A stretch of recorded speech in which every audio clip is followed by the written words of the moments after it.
How's it going, friends? Welcome to Someone Who Isn't Me, episode number 22. My guest on Swim this time is Marilyn Manson. This has been one of the episodes that I've been most looking forward to doing. When I put the list together, I think he was actually probably the first person I put down on the list. I'm a huge fan of his work, but I also consider us to be friends.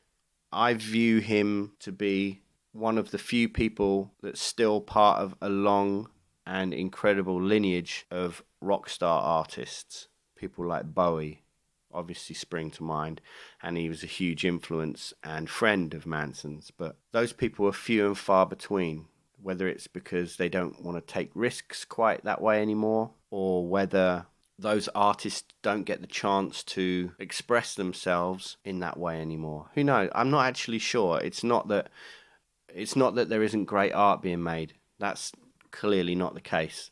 But it's a rare thing when an artist arrives in the way that Manson did. You know, you could obviously look at a time and place and the impact that he made culturally and say, well, that was because of a time. And since then, you know, he built his legacy, and therefore he will continue along that path because of the work he made at that time. I guess that is the case to a certain degree, but this is somebody that I think has continued to make fantastic music that is so layered and nuanced and esoteric that it never fails to impress me. And I think that's a wonderful thing. Anyway, that was the reason why he was the first person on my list when I put together the list of guests that I would like to have on the podcast when I first decided I was going to do this over a year ago. So there have been other interviews that we've done that I was considering putting out for a podcast, and I still have those interviews, but I don't know, it just didn't feel right. But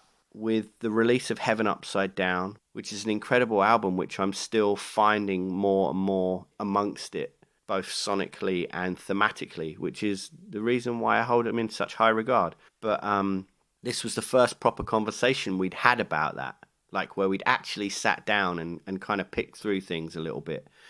It was recently after he'd broken his leg, so he'd had to move a bed downstairs into his lounge area, and he was resting on the bed when we conducted the interview, and it was awesome. He told me the things he'd been up to recently. He played me some music and some videos, some of which have seen the light of day at this point. We spoke about the album, the prospect of touring with his leg in the way it was at the time. Since that point, he's obviously played the UK and European shows where he actually integrated it into the show, where there was moments where he was in a kind of motorized wheelchair type device. There was like moments where he was sat on a hospital gurney flanked by doctors. There was weird kind of pirate-esque peg leg thing which he had going on as well, which he just showed me before we started the interview, which had made me laugh. Anyway, so suffice to say, those shows were a triumph. I thought he was sounding better than I'd heard him in a long time. The show was great. It felt like a reinvigorated live show. And this was all with a broken leg, which is crazy. Back to the interview. We conducted it back in October in Los Angeles. So if the timeline of things seem a little out, then get over it. One of the things that's held this one up is the cover image, the portrait, just because I like to use reference photos that I take myself, and that took a minute to get together to make that happen, weirdly enough, because I actually forgot to do it at the house when I was there doing the interview.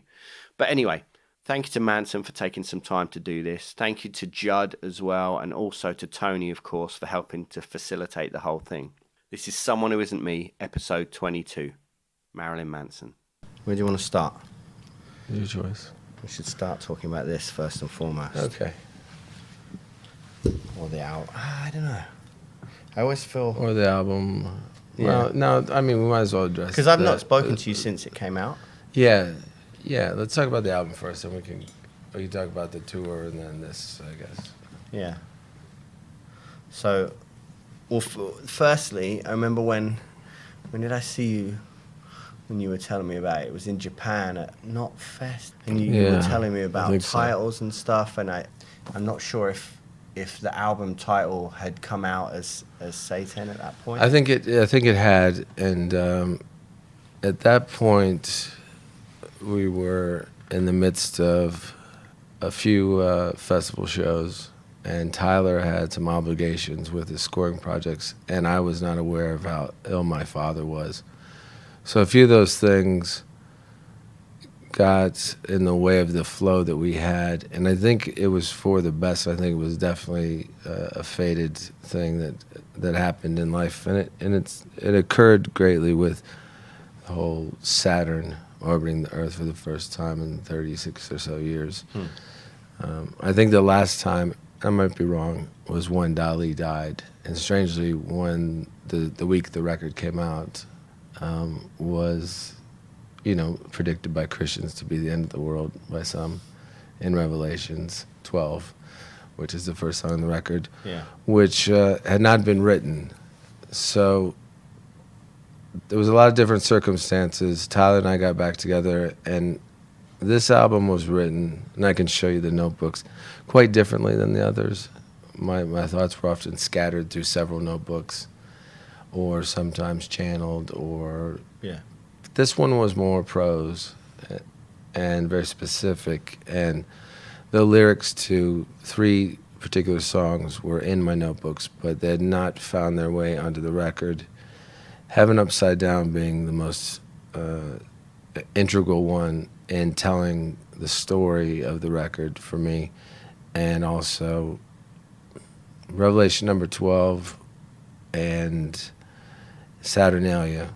Saturnalia was a bit of a love letter. Actually, I think a portion of it about the lyric, when all your demons die, even if just one survives, I'll still be here to hold you no matter how cold you are. That was actually written in a letter, a physical letter, not even an email. I wrote to someone who I care about who was in time of need. I can't remember the last time I've written a letter. But those 3 songs, which... for me, it's the middle, and it's the end of the record. Even though Threats of Romance finishes the album, it's almost, if it were a film, which Tyler and I often referred to it accidentally as a film, but we wanted each song to be a scene of sorts. And realizing that Satan, the song, it looks a certain way when you read it, and you get the play on words and numbers. But it does not translate the same across the board through other languages. It wouldn't have the same impact. And plus, when you just say it in English, it still sounds like Satan. And I didn't think that would define the record in any way, would be half of one part. And Heaven Upside Down was what I described the album being to my longtime manager, Tony, because I was asking him, I said, I'm not really sure if and we had the same conversation with Pale Emperor, almost in a way, because originally that was going to be called Mephistopheles of Los Angeles, which I soon found out was another word that people had a hard time pronouncing, unfortunately. But I when I was describing that record, I told him, well, this record's mostly inspired by this, several different things, but this early Roman leader that they referred to as the Pale Emperor. And he said, that's the perfect title for it. And I thought about it. That was one situation. But this one, when I said, this record is not about heaven or hell, it's about heaven upside down. And the first question was, well, what's heaven upside down? And I said, well, that's what the record is for you to listen to and decide, because it takes you on a bit of I guess, on the edge of your seat. And the last song that we finished was Saturnalia. I remember very specifically because it was, we had finished the other 2 songs, and I said to Tyler, there's just one piece missing, because we had 9 songs. And I said, not just for the sake of having 10, because people expect that, but for the sake of the story, for the sake of the record, there's one thing that I feel is missing. And we both looked at each other, and I said, what song did you ever play to girls when you were in high school that when you wanted to get laid? And we both said at the same time, The Cure, kiss me, kiss me, kiss me. And it was almost like stepbrothers in a way. And so it started with the concept that I told Tyler. I said, I want the guitar to tell the story as much as I do. And the most unusual and difficult part of that was having all the lyrics, knowing which order to put them in. So in the whole album, I was very specific in how I use pronouns, I and we and they. And it's sometimes looking at the lyrics, maybe being too overcritical, or maybe just being very specific about the whole hieroglyphic, the whole painting, every little brushstroke of everything that I was trying to say with words.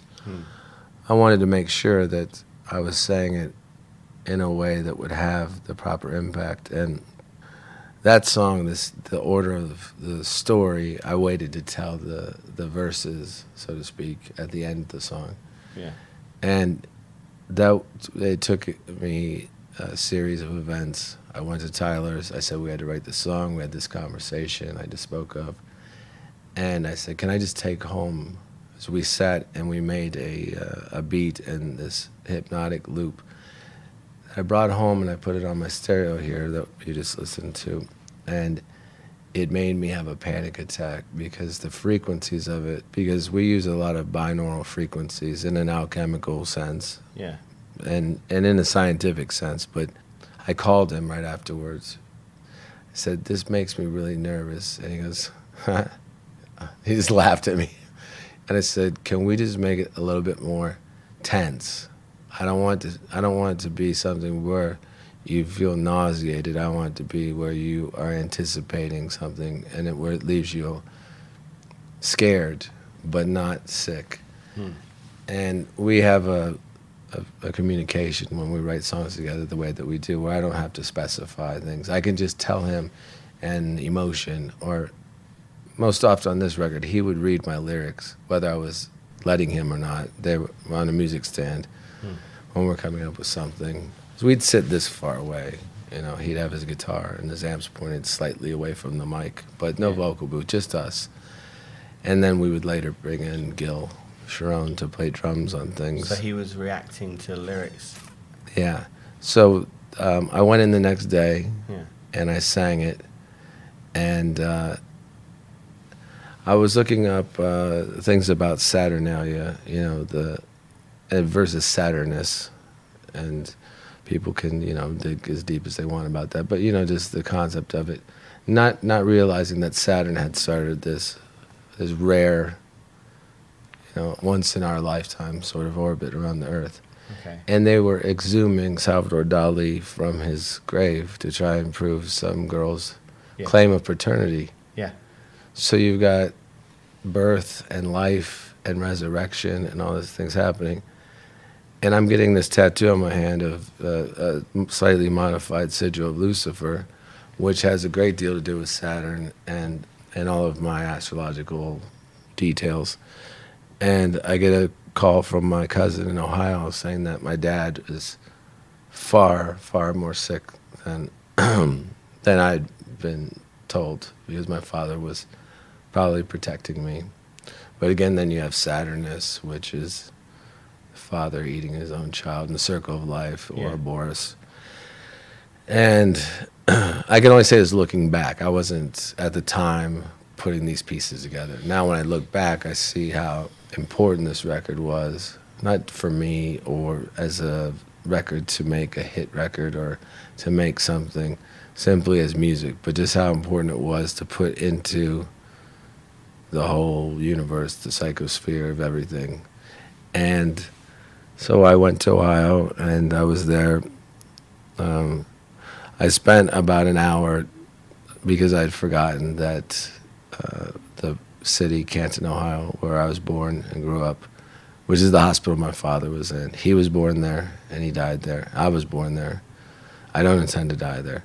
But I had forgotten that it was a dry county. Now, for people that aren't from America, it meant that in that particular county they only sold beer, wine, and what they called was diluted vodka. So I drank it. I went, this tastes like water, because I was trying to prepare myself. Because my cousin said, you got to prepare yourself, and this is around noon. So we had to take a little 20-minute trip down the street to get some vodka, and I put it in a water bottle. It's my car booze, I guess you would call it. But I was preparing for something, just seeing him in a way that I wasn't expecting, and I went there and I saw him, and I got to say, Dad, I love you, and I'm here, and I hugged him, and they took him downstairs to do an MRI, and it was only 30 minutes. During that 30 minutes, and whenever I say anything, if it seems humorous about it, it's the only way that I can sort of deal with the sadness of it. But also, my dad would have liked it. And I don't remember if you met my dad, but he would have liked everything that I would be saying right now.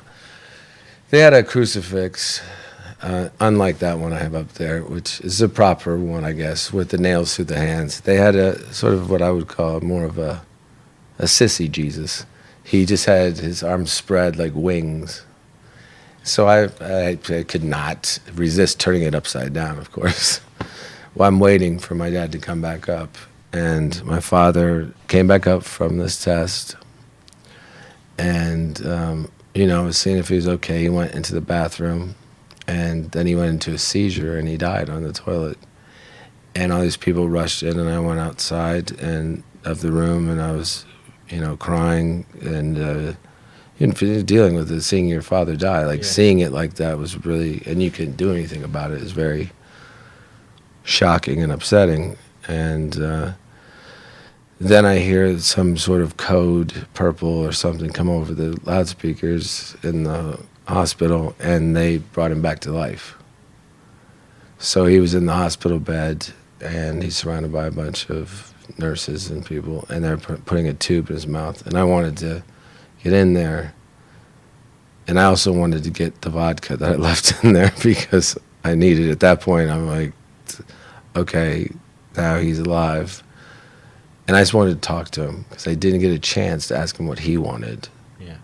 Ask him if he wanted to be on life support, but I held his hand, and he knew I was there because he squeezed my hand.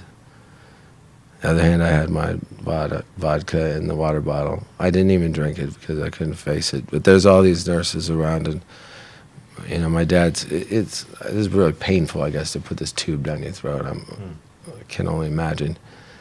And his hospital gown had flipped up a bit, and said, "Dad, your dick looks amazing." And he squeezed my hand, so I knew that he was still there with me. And he would have wanted me to tell that story, because that's my dad. But the next morning, I had to, he passed away the next morning. And then an hour later, Saturn finished its orbit around the Earth. Wow. So that seems really strange looking back at it. And after that, I don't know, I don't want to tell you what to ask. I just thought about things that may have been related to my father that were on the record that I didn't necessarily intend. Maybe they were just in the unconscious. Mind of me. But then that's the thing, isn't it? About making art is obviously about letting things move through you. Mm-hmm. But then that would also imply that there's a predestined story to unfold. If things are synchronicity and fate and things of that nature. Course. Yeah, I mean, it is one of the great questions that has always gone through my head. After Christian school and seeing through that and not really buying into that, but during the months that preceded this, I would even say the year that preceded it, I had an increasing number of deja vus, which have not happened as much as since the making of Antichrist Superstar.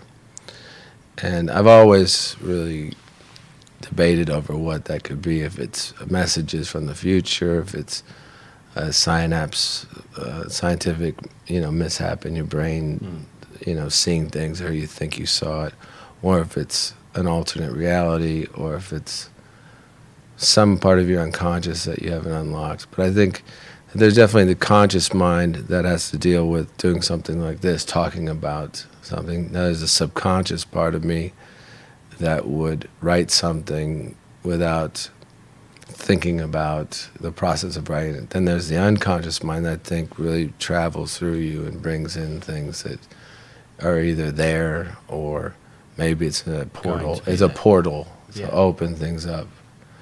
And that's why I called it Heaven Upside Down, because it's sort of that portal of the unknown. And there's a lot of, I guess, references to not really knowing left, right, up, down, compass, time. I think that... Yeah, but they're constructs, aren't they? They are. Calendars, when people think of a calendar, they think of looking at something straight ahead, and it's got a bunch of boxes on it. Yeah. When I see time, I see it in a three-dimensional sense, and it really, I think, either annoys or confuses people that I know or that work for me, because I can't, like when someone says, you're supposed to do this at this time, I can tell what time it is, and on a clock, which I think a lot of people that are younger now don't even know what hands on a clock mean, which is strange. Just like I don't know how to write cursive anymore. I'm not even sure if they teach it. Yeah. But I see things in a weird, like spatial, three-dimensional sense where it's almost like looking at it visually, like if it was Mondays right in front of you, then Tuesdays behind it. And so it's almost like a Rolodex. Yeah, like a Rolodex. That's a good description. Yeah. Has that ever happened to you in the way you look at time? Yeah, I find it changes. Yeah, it's not always like that. I think that the way that time passes changes depending on what you're doing. I think those moments when you are very much in the flow of things is a way of trying to rationalize it. Say, okay, so when you're in the flow of creativity, I feel that time totally changes. It becomes so elastic. It disappears almost. Yeah, I mean, of course. And the whole thing of like, oh, you were lost in a moment. It sounds like it's such a flippant comment that people make, but it sounds to an outsider true. As like pretentious, or it sounds esoteric, or it sounds like you're batshit crazy. But maybe it's all those things. Yeah, but I haven't got a problem with that though. I don't either. I think that is. Those are all my most charming qualities, I think. But when you paint your paintings, you really capture someone's soul in the most unusual way. That's why I've always loved the detail in yours. And when I got to see the one you gave me in the detail, I can tell you get lost in it. Yeah. Mine, I get lost in a really different way, because I tend to see, there's a name for it. They put a name for anything. Where if you look at a wall, I've been staring at this wall because I've been in this bed for 3 weeks. Yeah. And I've been staring at these dents in the wall, and I just see this face in the wall, and it changes every day into something different. Yeah. And pareidolia. Is that what it's called? Yeah. Seeing things and having significance of things. But then that's an interesting thing, because when you're on hallucinogenics. Yeah, and this was about hallucinogenics. No, right? I get that, but I find that is, when you're coming up on something and things before you're actually, if you're hallucinating, the visualization of things where the geometry in things and the patterning in things becomes so overly exaggerated. Spatial. Yeah, when you start to see those things in it. I don't know. It's, gets into like the power of 10. And that was one of the reasons that was behind Say 10 also, if you've ever read that book. But it's, I don't ever think that I hallucinated when I was on hallucinogens. The only time I've ever hallucinated, I think, well, besides, sometimes I'll see like lights on the sides of my eyes, and, some people believe those are different, alien beings, or maybe it's just hallucinating, and smears and things that people try to replicate on film, and they rarely ever accomplish that. I think that lack of sleep deprivation, probably would give you the most hallucinations than anything. Yeah. Thus, the New Testament, the visions of John the Baptist, Revelations. Yeah. Yeah, if you go in the woods for 40 days and don't eat and don't sleep, you're going to see shit. Yeah. Now, does that make it real or not? I don't know, but it's an interesting thought. Yeah. 'Cause it's not always about... I read a thing, there's a book by Rick Strassman who did, I don't know if you've read that book, The Spirit Molecule, about DMT. No, but it's something that interests me. So he wrote a book about that one, and it was about all the clinical trials that they started conducting. But he wrote a book after that, and it's I can't remember the title properly, but it's something along the lines of DMT and the Soul of Prophecy. And he's basically gone through different parts of the Bible going, so the visions of each person was due to different things like psychoactive substances and yeah. I mean, it's you can imagine what they were eating. It was acacia, and that has like a really high. Is that the what is that exactly? Is that acacia? Is that the memory berries? No, acacia is a plant which has a really high DMT content in it. I didn't know how to pronounce the word, except it always reminds me of 22 Acacia Street by Iron Maiden. Yeah, yeah.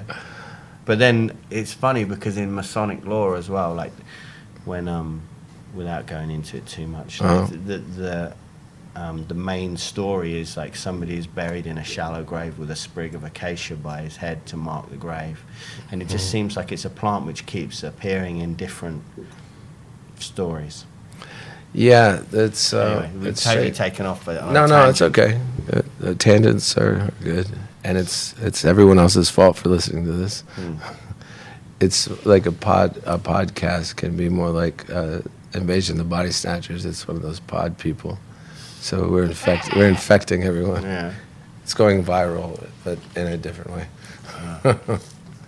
So tell me what you thought about the record. I'm interested to hear about it because we haven't talked about it. What, you want me to break it down and what? No. I think it's fantastic. Thanks. I think it makes... I hear the details that you think. What, things that jumped out at me? No, just you as a musical person that... Well, I'm sure we've discussed this before, but when I listen to things, I can't...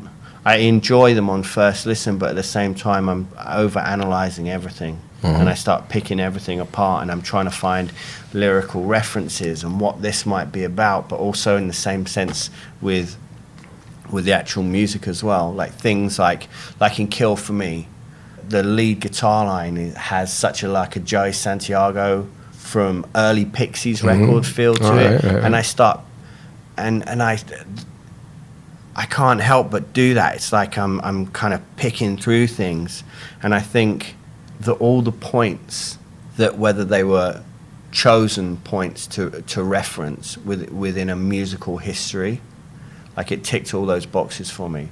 That's really interesting because you said that, because when Tyler Bates and I sat down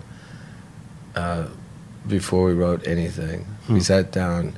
Because you have to remember, we had a little bit of a tiff before we got back together, and then we got over that because I probably spent more time with him than anybody else in my life, which sounds, very specific, and I'm sure that it affects both of our lives. But we sat down, and I said, "Well, let's.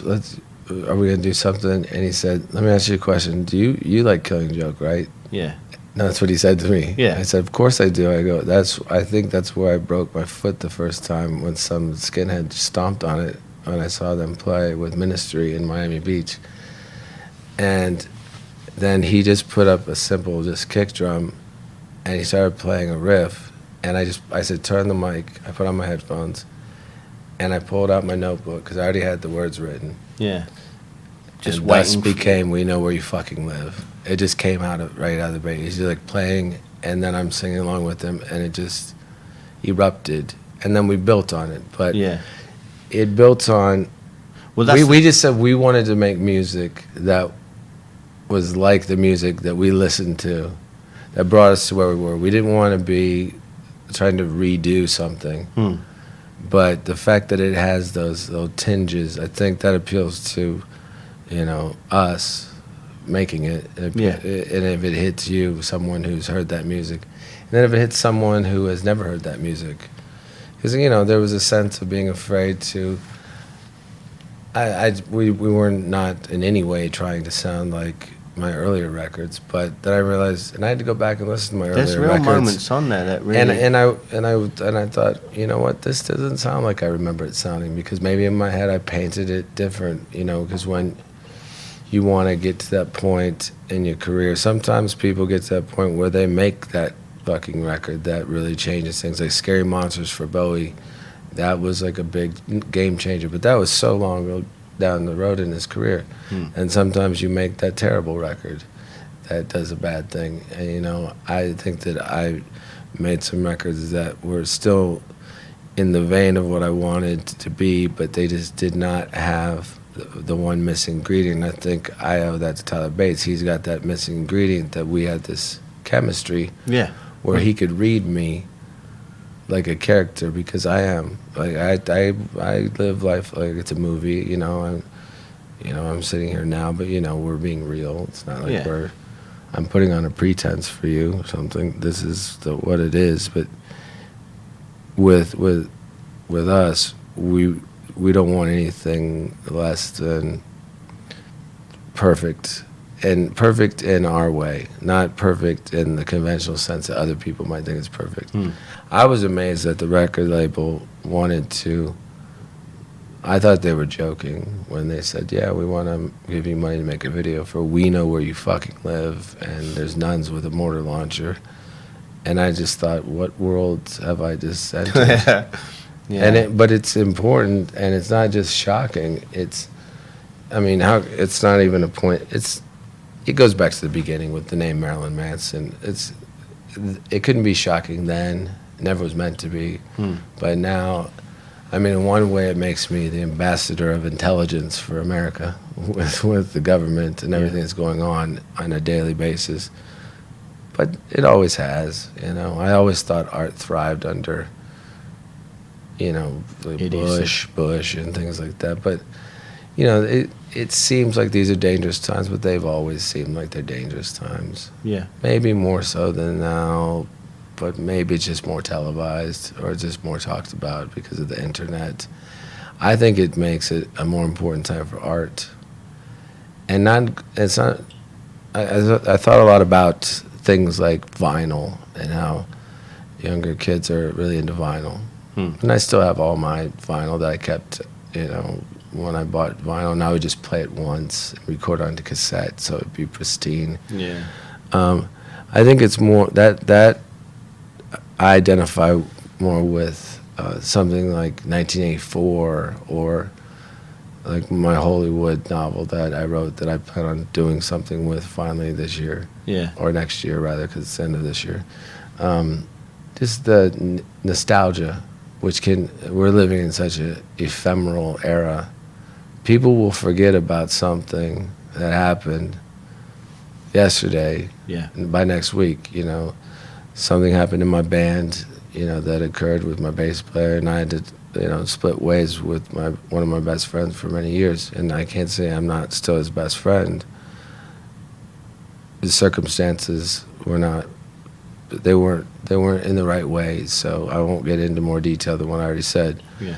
But then the next day, my original guitar player dies, and it's a lot to absorb. But to the outside world, that's just a headline that they read. Yeah. And sometimes when I read it, it just sounds so callous. Yeah. Found dead, or just just so it's which is why I never wanted to continue on in that. Well, I would never have been in that realm of journalism, but just in the more investigative, personable, like what you do. Yeah. Talking to people, getting inside, and opening it up, letting people hear it. Yeah. And it just feels like we're at a point now where it's just flying past. Like you say, it's like next, next, next. And there's no actual absorption of any kind of information. It's just, as you said, it's just headlines. It's like when lives are reduced to sound bites, it's just horrendous. You have to adapt, though. You have to adapt and evolve from it. You can't be a curmudgeon and think, well, I want it to be my way. And I've got friends that are like that, you know. Corrigan and I often get in arguments, not arguments, debates. Not even, I wouldn't even say debates, but just conversations about why don't people listen to this because it's great. And that could be said from either one of us. So I'm not saying he said that. I'm saying you have to figure out how to make them listen to it. Yeah. Because there's a lot of great things that have never been seen or heard. Yeah. But there's another element of artistry that is the P.T. Barnum element that knows how to reach the heart of the people that you want to reach, if you want to. If you want to be someone who I would consider more, I guess, self-consumed, or just it's doing something. You can be someone who wants to do something just for yourself, and then if someone discovers it. A lot of people who are like that, artists that don't really want to be famous or known, and I'm not saying I didn't want to be famous in the beginning. I just wanted to be in a position where, one, probably the childish version of me wanted to have a fuck you to all the people who didn't believe in anything that I wanted to do in general, from my parents to, everyone in high school, just like anybody else in the world. I'm not any different than anyone else. Then there's the other part of me that wanted to do something that changed or made a dent in the way people do things. I wasn't trying to say that rock and roll can change or save the world, but we do have to recognize the impact it's had on our lives. So it can't change things that are out of our hands, like politics and the environment or the ecosystem. Animals are always going to be animals. People are always going to be there's going to be staples and things that are always going to be the way they are. We're not trying to change those, but we're adding something to the world rather than taking it away.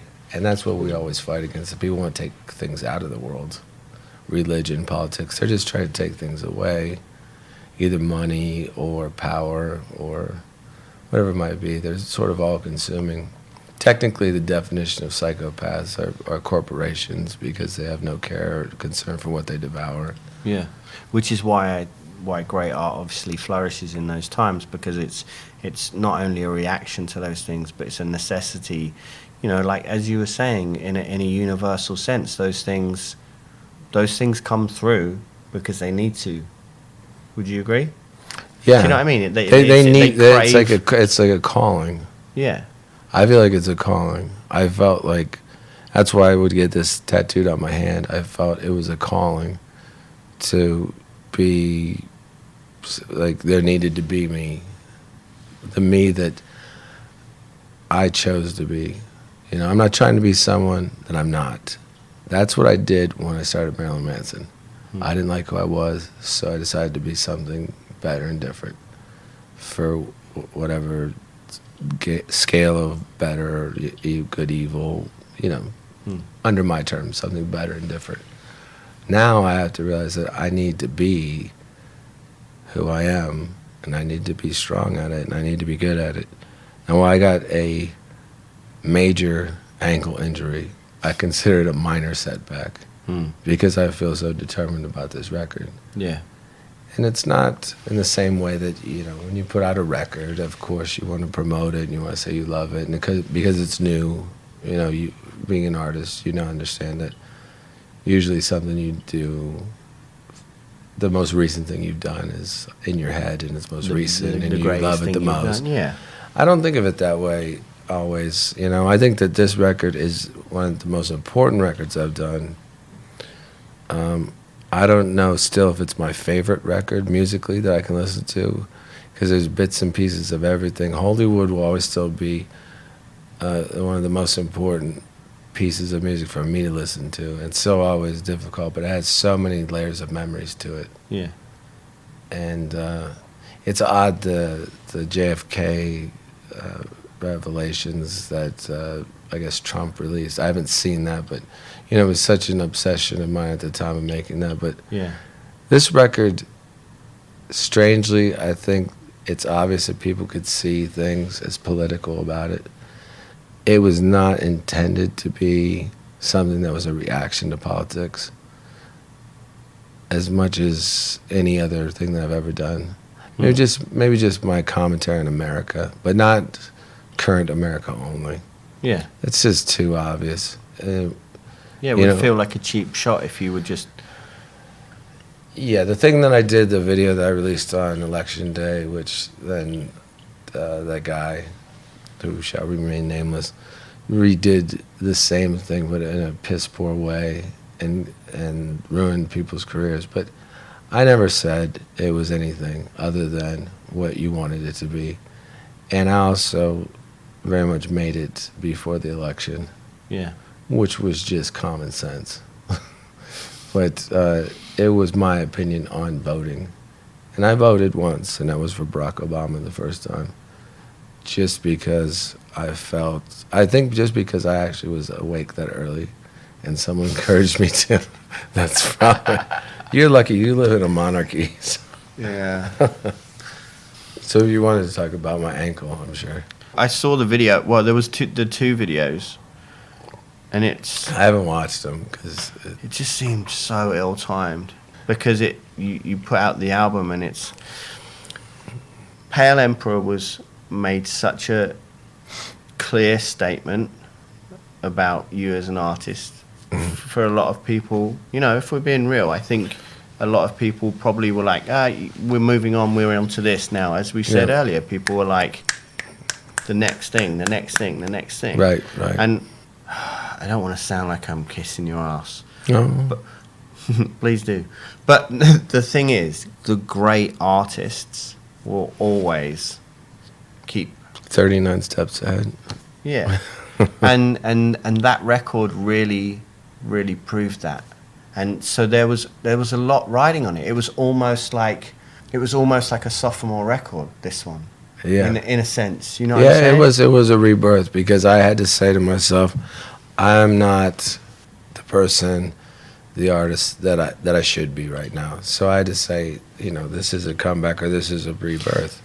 I don't like that term personally, but I know. Yeah. But in my head, I had to admit that I had to have I had to break down and be humble enough about it. Maybe it was also because, you know, at the same time I was, you know, branching into doing Sons of Anarchy, so I was open to dropping, you know, being humble, like being not in control of everything. Yeah. And Tyler Bates and I have gotten to a point, strangely enough, when we finished Pale Emperor, and this had to be over 3.5 years ago, he said to me, well, just wait, this is just the opening act for the next album. Not even knowing what we were going to do. But we have this communication that's almost Bluetooth and mental, where we always seem to be traveling on the same path and wanting the same thing. And it's a rare thing to find that person. It is. And it's something that needs... I mean, it's blatantly apparent to the people involved that when that happens, that it's more than just like, oh yeah, we can write together. It's way more than that.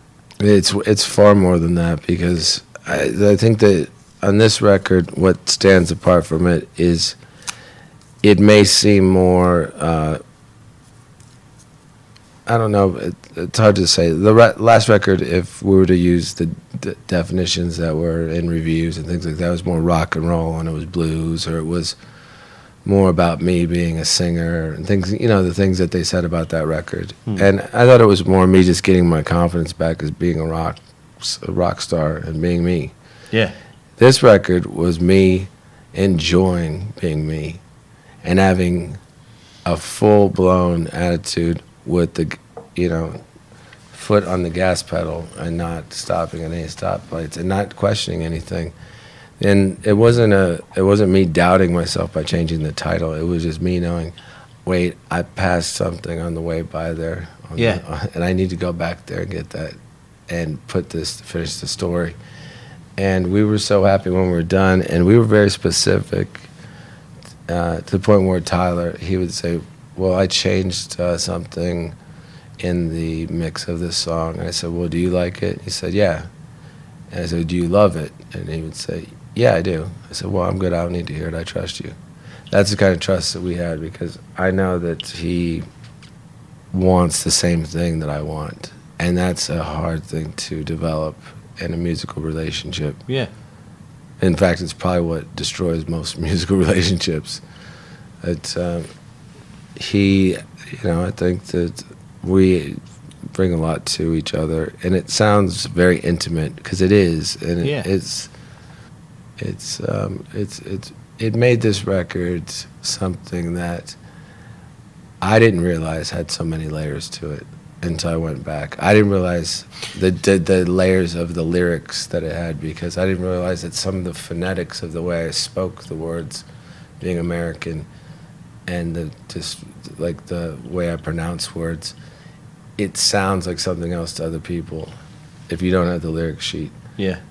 And it's interesting as well, because to make something and then go back and find all these other elements within it is only testament to it being a great piece of art, right? Because if you sit and great art is made when you sit and you think about those layers and the different aspects of everything, you know, lyrically, references. Then when you move on to the visuals of what's going to be involved, to the videos, to the changing of colours within certain scenes, you can sit and do all that, and that you can make great art that way as well. That would be a total mind fuck for me to try to do it that way. But when something is intuitive, that's when you know, the unconscious. As you said, when you're in the flow of it, when you're riding it, that's when you know that it's a great work. It's strange because I truly don't like to listen to a record that I've done over and over again, and only because you've heard it when you're making it. But I didn't really hear this record that much when I was making it, because a lot of the vocals, I just knew what I wanted to do, and I would go in and do it. And Tyler he wouldn't accept anything less than exactly what he thought should be it. And there was only, I think, one song that I went back and I re-sang it after, because it had been sitting for about 5 months because of the delay with my father and all that. And it wasn't after my father, it was before that, but just, it was something that I heard and I went back and I re-sang it, and it was the song Jesus Crisis. Because there's a specific way that I sing, I write songs to fight and to fuck too. It's a bit of, especially where it falls on the record, it could be taken a bit, more on the sarcastic side, like I don't like the drugs type of statement. But I say it almost as a matter of fact resume. Like, what did you expect? But it's just, and that song has a lot of tones in it that remind me of stuff that I loved listening to, like Girls Against Boys, and some of the, I don't know, I'm trying to think of like what's the band that I'm trying to think of? You could probably help me on it. Sort of the early noise rock, not Sonic Youth, but that revolved around that era of like an Amphetamine Reptile band on that label. Yeah, that type of stuff. Just where it has a dirtiness to it that, and then there's a point in the record where it goes into this spastic moment, and then it goes into halftime with the chant of Jesus Christ. And I said to Tyler, because we were doing the song, And I said, all right, I just want to do this because I don't want to have not done this ever in my career. Yeah. I want a moment where it sounds like you accidentally snorted crystal meth instead of cocaine. Can I run the Pro Tools? Which it's just me and him, and he does so much, but it's just part of it, his instrument. It's just the way he works. Yeah. And so he let me sort of sketch out. It goes into this spastic chaos of cutting up all these different parts. And then it just breaks down into this pause, and then Jesus Christ, that part, which I think is one of the heaviest, most intriguing parts on the record. And his daughters sing on it too, and they both the two daughters, and there's a few other girls. They're schoolmates, I believe. Yeah. And they all go to a Hebrew school, which the Jesus Christ then takes on a whole brand new irony. Yeah. So we thought that was appropriate, but he would not let his daughters listen to the rest of the song, so they didn't hear the profanity. They just heard the Jesus Christ part. And then I said to Tyler, I said, I'm really interested to see how you're going to get out of this halftime part. Yeah. And he did, just with the but then it just comes back. It could come back screaming, but it comes back with the same sort of attitude, like, yeah, this is what I do. It's just it's got a real Richard Butler kind of feel to it. Yeah. In a weird way. I liked seeing him once, Psychedelic Furs back in the day, when he sat in a big velvet chair, which I'm probably going to need to do something of that nature probably for a couple shows, where he just was just, love my way. It's not monotone, but it's just like, it's very, I think probably for, especially for girls, I think it's got that whole attitude of the guy, the James Dean, foot on the wall, smoking a cigarette, fuck you kind of attitude. It wasn't necessarily that's what I was going for, but probably that's what I was going for. How was it doing these songs and shows before the accident? It was great, actually. Because you were doing a.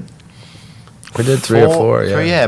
Prior to the album even coming out. Yeah, and there was a bit of a. I think I saw nervousness in the management and in the record label, and I said, "Look, yeah, it was a ballsy move." They said, "Well, we just don't want bad versions of it being out there." And Tyler Bates said, "There won't be a bad version of it." That's his attitude always. Yeah. And I just liked it because there's an element to the record that I really love that we did intentionally, but we didn't sit down and write a mathematical equation about it.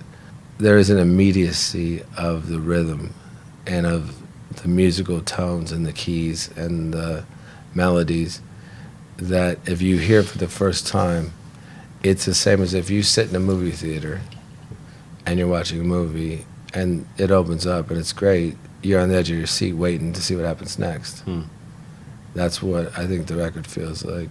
If you listen to it in an album form, which is not necessarily the tradition now, but then you take each song separately, and each song within itself has a bit of a build, like a series of short scenes. It's like a mise en scene, or whatever you want to call it.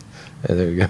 Well, that was as something above, so below, isn't it? It should be that as a greater, like the macrocosm of the record. Well, that's side A and side B, above and below. Yeah. That's what I made it, yeah. It was like Portrait of an American Family was, side A was mom, side B was dad. This one was above and below. So what's going to happen with these shows now? Well, because it's not long. It's not long at all. So 10 pins. So what happened was I blacked out a bit when it felt. A lot of people think that I was trying to climb it. I was just trying to hold on to it because it wasn't secured, and it started to fall. So when it looks like I'm trying to climb it, I'm trying to hold it back up. And luckily, I somehow got out of the way because I realized it was way too heavy to hold up. And I twisted my leg sideways and just broke my fibula in 2 places. at the time, I just blacked out at that moment from Yeah. just the utter pain, and for 5-10 seconds, I'm not really sure. And you know, I've broken my foot before and continued to show or something, but this was unbearable. I mean, it was really, it was so unbearable. I stopped feeling it. You know, when it just goes through your body so much that you just can't think. So they're rushing me out, still in my clothes and makeup, and I go to the emergency room. I'm in the ambulance. Every bump hurt like a motherfucker. But they're asking me all these questions, and my head's just spinning. And then I finally get into a room, and this guy comes in. I guess he was a nurse, to take my blood and stuff. And he had a strange lisp, so it sort of sounded like Mike Tyson. He's like, now normally we would take this and we would put like a plate in it, but because if we let it wait, it will swell up, and then we can't throw it shut. But we found trace amounts of cocaine in your body, so we can't put you under anesthesia. But it seemed like they didn't even have a chance to do that. I think they just looked at me and said that. I don't know the timeline because I was a little dizzy. But so then I was in New York for a few days and was waiting for it to be safe to fly because I could get some compression thing that could kill you in and of itself. Came back, waited a week, got a surgery, which they put 10 pins in a plate in my ankle, which will stay there forever. And the wound itself is pretty much healed. I'm learning to walk on different types of devices. I've tried to change the show around to make it still be exciting and not be something where I just sit down. Yeah. I can't do that. Just it's not my nature. If I have to have, you know, men holding me, you know, or a kneeling device whatever I have to do, I'm gonna make it work for me. I'm definitely at crutches made out of AR-70 machine guns. I thought that would be the least I could do. I don't know if I'm gonna use them as crutches because it's really difficult to sing with crutches. Yeah. So I have a mic stand that has a bit of a kneeler. So how many shows? We have the whole European tour, right? Yeah. I'm not really supposed to be back on my feet. Like I can't really stand on it for another 3 weeks or so, but it's healed a lot faster because I took a lot of holistic medicine that Billy Corgan gave me as a gift. I don't know if alcohol cancels that out. Chances are yes or no, but it has healed properly. If I just put it in a cast, it would have taken 3 months. Yeah. But it's healed.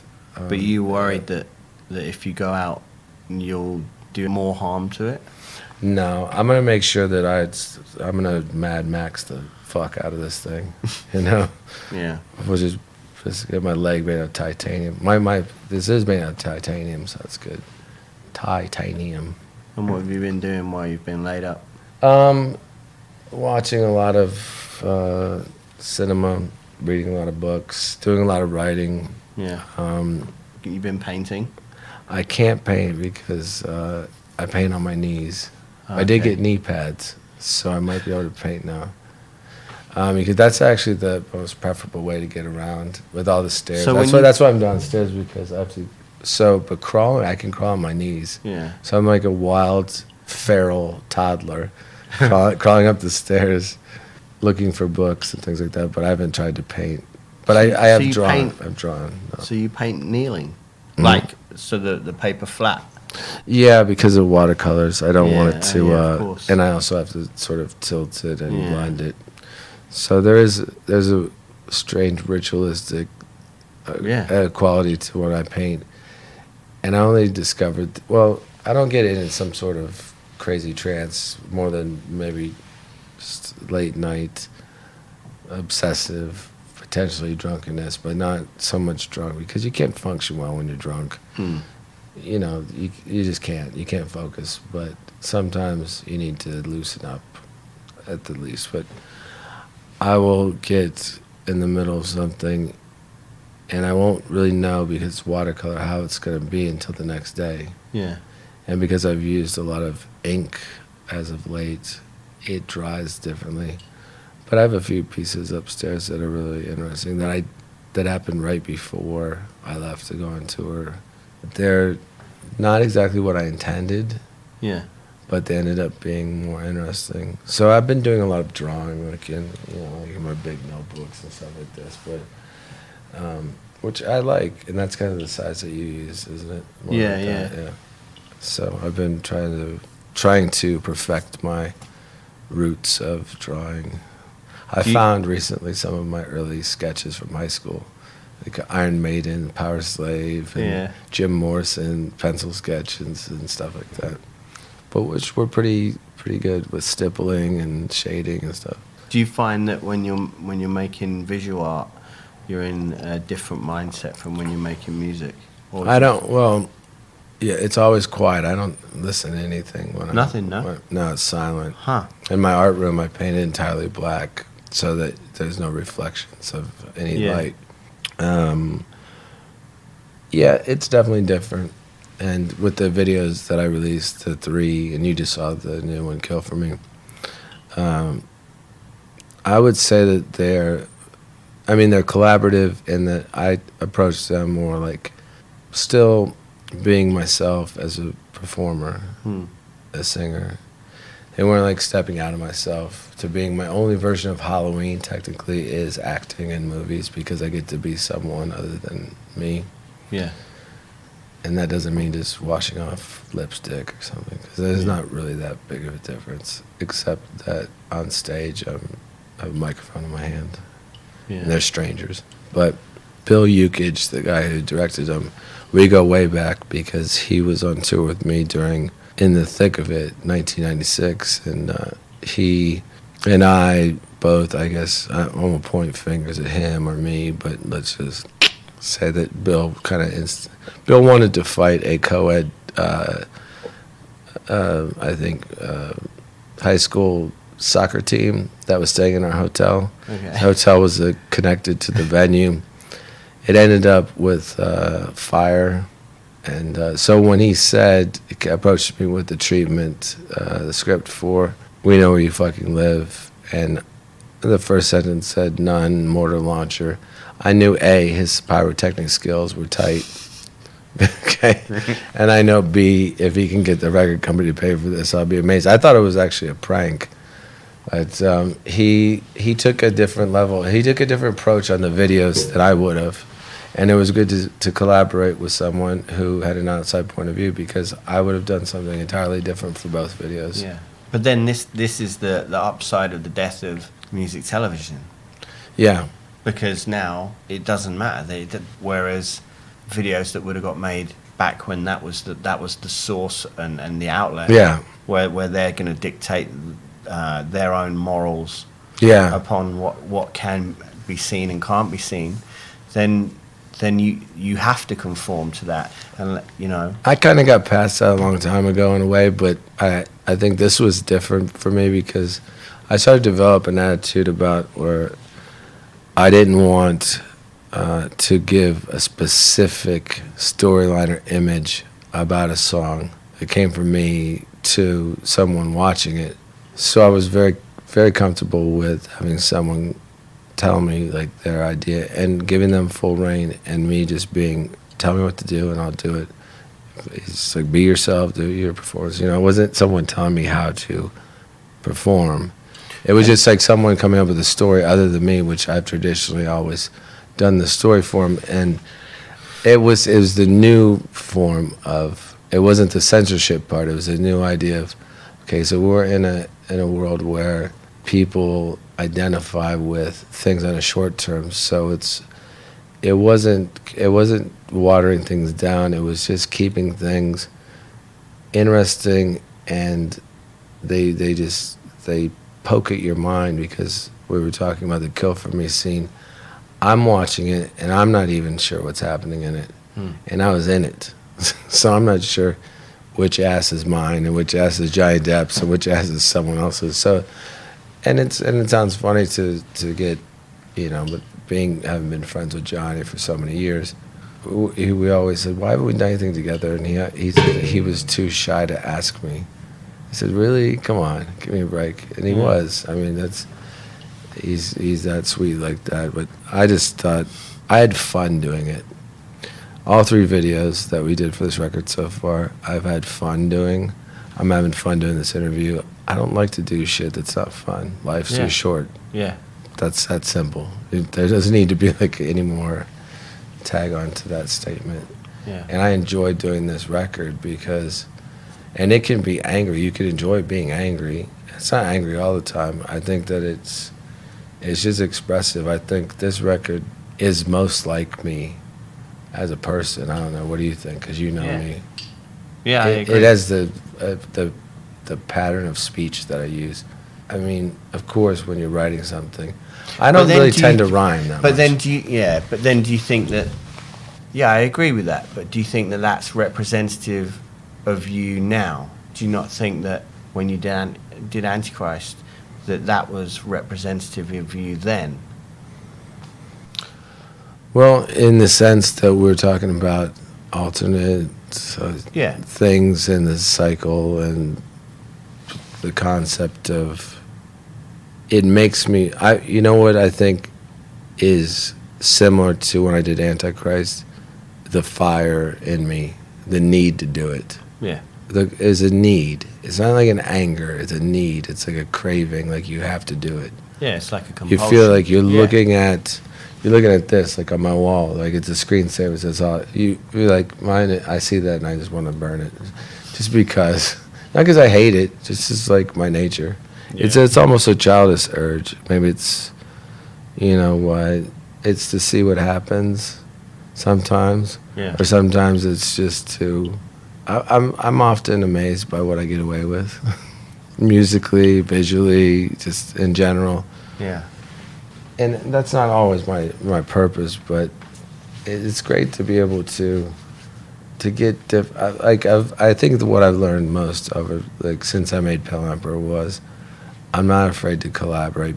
Before when we talked about jamming, and I said that's a word that's alien to me because I don't know how to jam because I was never in a band where I would wasn't that type of a band, and it's more collaborating. Like I like to have someone else's opinion that I didn't tell them what I want because then it's polluted, so they can add something to it, and that makes me happy. It's just I can always go back to comparing it to painting. Obviously, we both paint differently, but painting has a separate purity from music that is just the same as it's separate from, writing a song is different than performing a song. Yeah.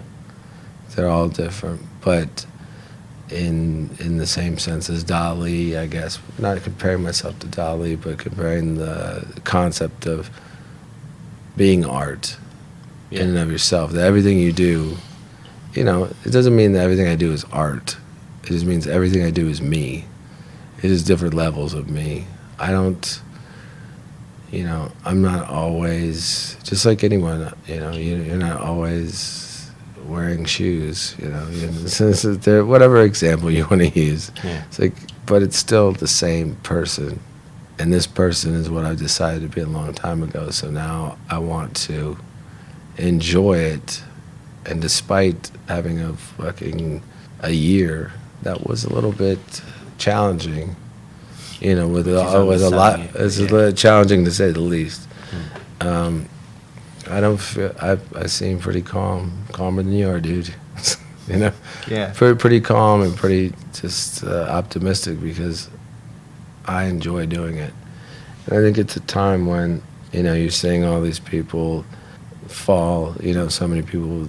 I don't know if it's because of the time that we're in where it's more publicized or it's more apparent because of social media or any sort of internet coverage, or if it's just that we've grown to an age, you and I, that people that you grew up listening to eventually are not going to live forever, just like your parents aren't. things like that.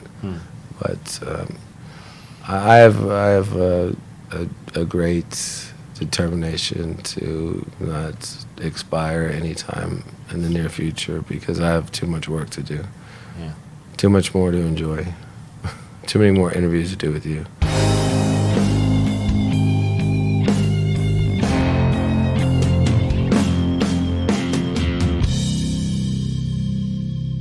Thank you for listening to Someone Who Isn't Me, episode 22. That was Marilyn Manson. You can find him on socials, obviously, which is just at Marilyn Manson. I am at Daniel P. Carter on Twitter and Instagram. The album Heaven Upside Down is out now. He's going to be back in the UK, if you're listening there, by the way. He's going to be back in the UK for Download Festival. I'm going to try and get out to one of the European shows before that, though. I'm also excited at the prospect that the Hollywood novel is going to finally see the light of day in 2018. It's been a long time coming, obviously. The next episode of Someone Who Isn't Me is going to be with either Cedric Bixler-Zavala of At the Drive-In, The Mars Volta, etc., or Andrew WK, both of which I think are brilliant conversations. I enjoyed them equally. I apologise if you find that the podcast is a little too infrequent for your liking. I realise that a lot of people that have podcasts have a lot more of a driven work ethic with them, but for me these are just simply an excuse to have an inspiring conversation with an artist that I really respect. I hope you get that from the episodes, and if it means that it's a case of quality not quantity, then so be it. I just do this for the love of it, if I'm honest. Thanks for listening. If you could spend a minute of your time leaving a review and a 5-star rating on something like iTunes or whatever podcatcher you use to enjoy this,